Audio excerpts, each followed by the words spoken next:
Shalom, bien-aimés dans le Seigneur. Nous continuons avec notre méditation sur le thème Pénina, la bénédiction divine d'Anne. Nous tirons notre texte dans 1 Samuel chapitre 1, le verset 18, qui nous dit ceci. Elle dit, que ta servante trouve grâce à tes yeux. Et cette femme s'en alla. Elle mangea et son visage ne fut plus le même. Gloire à Dieu. Les pauvres ne sont pas humbles, car il n'y a rien de pertinent pour évaluer l'humilité de l'âme des pauvres. Ceux qui ne sont pas soumis avec patience à la souffrance de Dieu pour leur vie ne sont pas aussi humbles, car l'humilité véritable découle des humiliations divines subies. Il n'y a pas d'humilité sans humiliation. Jésus lui-même a forgé son humilité grâce à la souffrance. Philippiens chapitre 2, le verset 8. Mais Anne était l'une des femmes à la recherche d'enfants afin de se venger de Pénina. Pour cultiver son humilité, Dieu a clos ses entrailles jusqu'à ce qu'elle se tourne vers lui et lui fasse un vœu.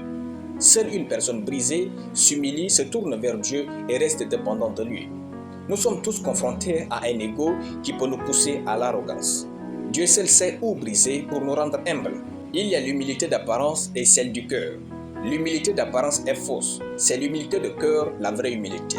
C'est cette dernière que Dieu considère, sauf qu'on ne devient pas humble de cœur sans avoir vécu des humiliations. Notre Pénina est cette douleur qui nous humilie et nous enseigne que tout est grâce et tout vient de Dieu. Nous ne sommes pas familiers avec l'éducation chrétienne. Il est donc naturel de rencontrer quelques difficultés dans son processus. C'est ce processus qui rend humble. Ainsi, l'humilité s'acquiert par la souffrance que Dieu nous laisse vivre. Pénina a empêché Anne d'aimer sa situation et d'atteindre ce qu'il y a de meilleur pour elle. Si Pénina ne mortifiait pas Anne, cette dernière n'allait pas être déterminée à avoir des enfants et à donner un prophète à Dieu. Nous voulons souvent conserver les choses que nous aimons, même si elles ne sont pas de Dieu. Cependant, Dieu fait appel à la souffrance afin de nous libérer de ces choses qui nous maintiendront à un niveau inférieur. Pénina était l'outil de Dieu pour inciter Anne à cesser de se contenter de l'amour d'Elkana et de ses présents afin de recevoir Samuel, un grand prophète.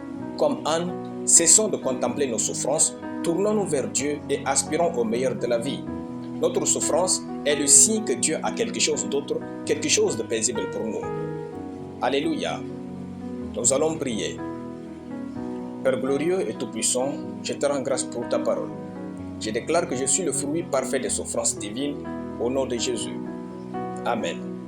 La lecture biblique en une année, Proverbes chapitre 26 à Proverbes chapitre 28. Soyez bénis, c'était le pain du ciel.